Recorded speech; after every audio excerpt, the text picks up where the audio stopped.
राज्यभरात महापालिका निवडणुकांचा जोरदार प्रचार सुरू असताना दुसरीकडे भाजप खासदार आणि माजी मुख्यमंत्री नारायण राणे यांनी राजकीय निवृत्तीचे संकेत दिले। आता घरी बसायचं ठरवलंय, दोन्ही मुलांना सांगेल नांदा सौख्य भरे, असं भावनिक उद्गार नारायण राणेंनी रविवारी सिंधुदुर्गातल्या एका कार्यक्रमात काढले। मात्र आता नारायण राणे यांनी आपल्या निवृत्तीच्या संकेतावरून यू-टर्न घेतल्याचं पाहायला मिळतंय। बरीच पदावर अनेक वर्ष राहिलो असतो, पण कारस्थान, राजकारणात कारस्थान नावाचा शब्द तेव्हाही अडचण आली, मला आत्ताही आली,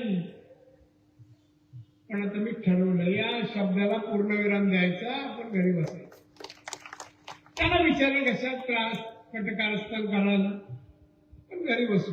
दोन्ही मुलगे चांगले आहेत, त्याला एकच शब्द सांगितला, बेटा नांदा सौख्य भरे। माझं वाक्य असं जे चाललं, जर मी रिझल्ट लोकांना देऊ शकलो नाही तर माझ्या ह्या पदांचा उपयोग काय, मग मी विचार करेन असं वाक्य। निवृत्त होतो असं नाही, जर माझ्या पदाचा उपयोग जनमानसाला होत नसेल आणि होऊ देत नसतील तर पूर्ण विराम।